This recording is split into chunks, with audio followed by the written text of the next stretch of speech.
All right, good day, everyone. How y'all feeling? All right, well, hopefully some things to help you feel even better.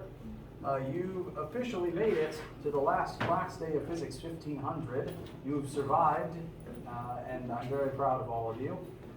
To celebrate, if you haven't already grabbed some, I have fudge in this container and some napkins so you can come grab your own piece.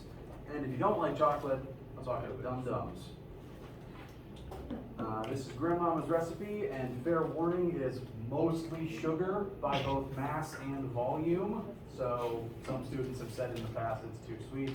So please come grab some. I made plenty for everybody. I just recommend trying it first just to dial in the sugar level. But if you like it, you're welcome to more. You can come and grab some whenever you want.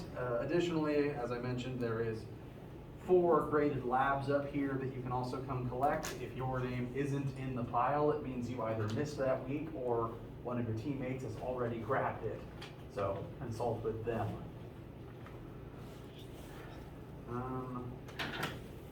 Another thing that is probably on everyone's mind is the test. And I mentioned a second ago, I am not completely done grading them yet. I'm about halfway through, just because I got a busy weekend and I prioritized getting the lab back to you guys. So sorry for the delay. If you have not received an email from me about your score, then your total final actual score hasn't been calculated yet. WebAssign is apparently showing scores even though I told it not to. If you haven't received an email from me, then the data there is flawed. It will show some things you got correct, but other things, like if you put a negative where you shouldn't have it, counted completely wrong. There's one question that always counts wrong because I coded that one myself, and apparently I coded it poorly, so I have to manually grade that one for everybody. So if you haven't received an email from me, the WebAssign data is completely wrong. If you have received an email from me with your test score, that score is the number of points that you earned, which I grade out of 100. Highest score, as a reminder, is 110 out of 100. And if you have received that email from me, the score in the email is your correct score. If you then go look at WebAssign, you will have a number of points matching what I said in the email, but the percentage listed on WebAssign will still be wrong because WebAssign grades percentages based on the total number of points on the assignment. So that percentage will always be calculated out of 110 points, even though I am grading out of 100 points. So 1, trust the email I sent you with what your score is. 2, if you do look at WebAssign, trust the readjusted, overridden number of points, not the percentage. Cool? All right. I'll be finishing those today, so keep an eye on your inbox. Everything's looking fine and honestly great with them. Everyone's doing very well.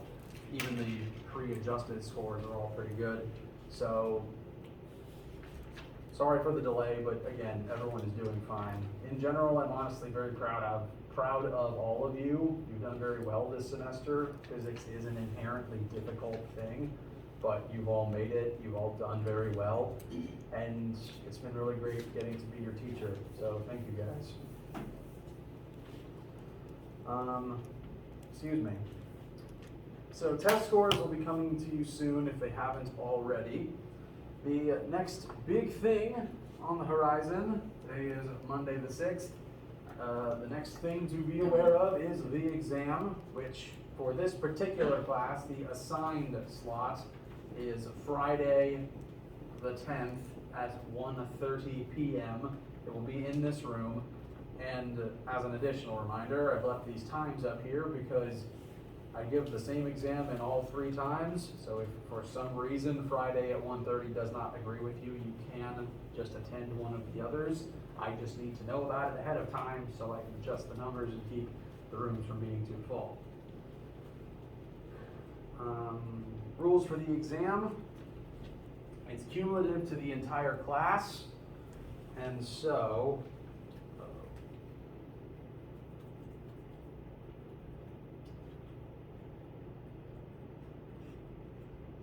my laptop's still on the fritz, so getting onto the screen is a little trickier than normal.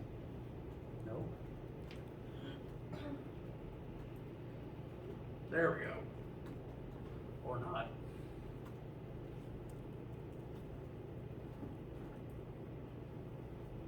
There we go.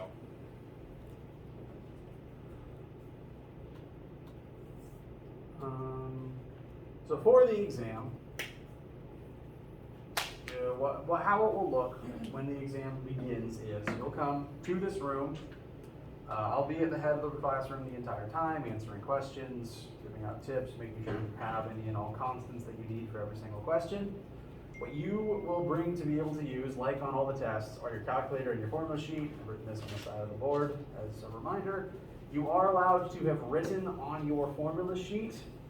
You won't be able to bring your full notebook, but you can bring your doodled in the margins formula sheet. So if you don't have an official class one yet, I do recommend grabbing one. The PDF is on Brightspace, and I also have a bunch of paper copies still at the head of the room.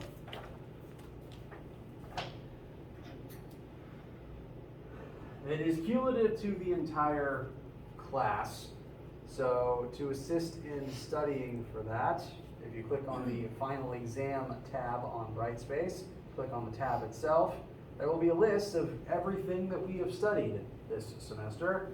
It is a long list, technically speaking. I don't want its length to intimidate anybody, because all of these concepts build upon one another, and so a single question might reference several concepts.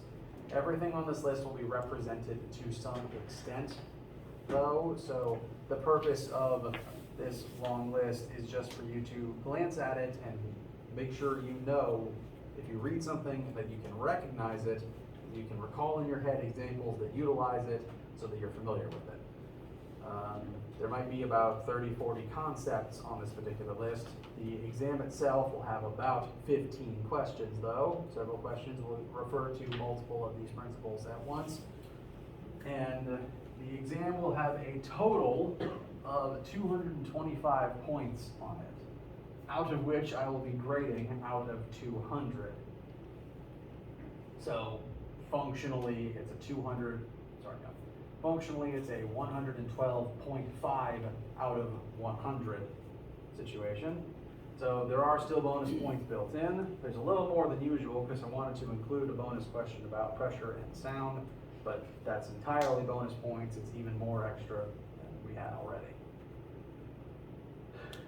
Physically, the actual document you'll be given will look very much like test 1. They'll come in, they'll be given the packet, several questions on each page. Sorry, no, back up. About 15 questions total, of which the first page will be about 5 concept questions.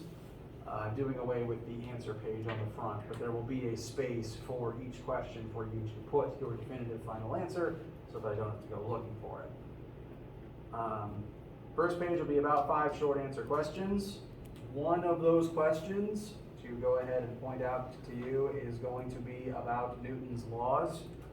Like with test 1, on the practice sheet, I've simply asked you to list them, but on the actual exam, the question will list 5 statements, of which 3 will be laws of motion and 2 won't be.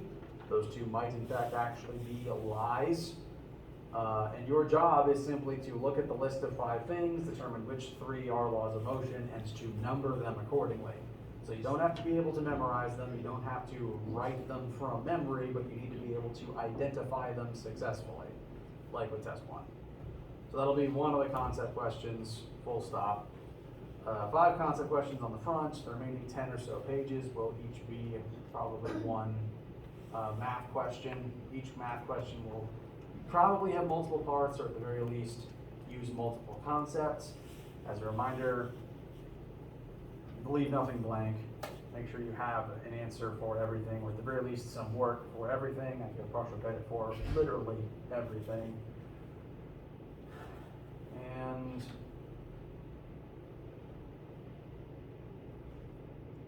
lost my train of thought. It's a Monday. Hope you guys are doing well and have had plenty of rest and water.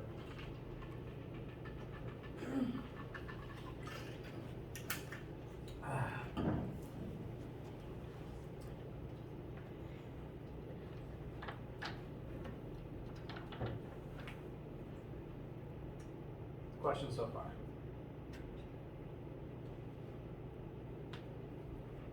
Okay. In addition to the topic list in the final exam tab, I have also uploaded, as usually, some practice questions for you to work on. This practice document has 18 questions on it of varying degrees of difficulty. As a reminder, I make this document harder and longer than the actual assessment itself. If you can do these, you will be fine. You don't have to spend all your time doing all of them to completion, but they are good practice. I have also gone ahead and uploaded an answer key. There's a couple things to note about this answer key. One, as usual, my handwriting is terrible. Please let me know if you need help deciphering it. 2, the original document doesn't have a 17 on it. The key I've crossed out the 17 just due to a weird glitch in the timing of when I made this.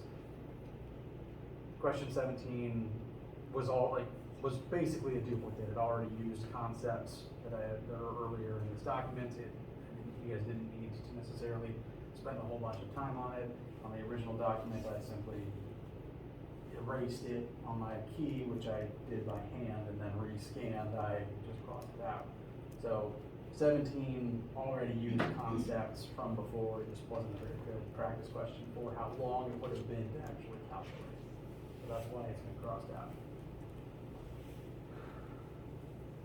Also, thanks to some students asking very good questions earlier, I've already found one mistake I made in making my answer key. Specifically for question 6, part B. Basically I didn't multiply by time when I was supposed to, so this part of that answer is wrong, and therefore the total answer is also wrong. Let's see if I can update it, but it's worth keeping in mind for the time being if you're using this key to check your work. So 6B is partially incorrect because of an error on my part. So these are here for you to study and to peruse at your leisure. And that's mostly it. You guys have done great. I expect you're going to continue to do great. And it's been really great being your teacher. Thanks for putting up with all my insanity for the past 4 or 5 months. I really appreciate you guys. Any questions? All right. Now at this particular time, I actually need to transition back into the Scantron thing again, because only about half of my students actually came to class on Friday, which means I only have about half of the Scantrons that I need, because we need as much data as possible. As a reminder, this is something the department uses to be able to improve our program over time. So, if you were here on Friday and you've already taken the end of semester Scantron, at this point in time, you can either head on out of here, stay around to study and ask me questions, grab more chocolates or dum-dums, or any combination of the above. If you weren't here Friday and haven't taken the Scantron, please stay tuned. You're going to take the Scantron. If I don't see you again before the exams, you please have a wonderful day, and I will see you soon.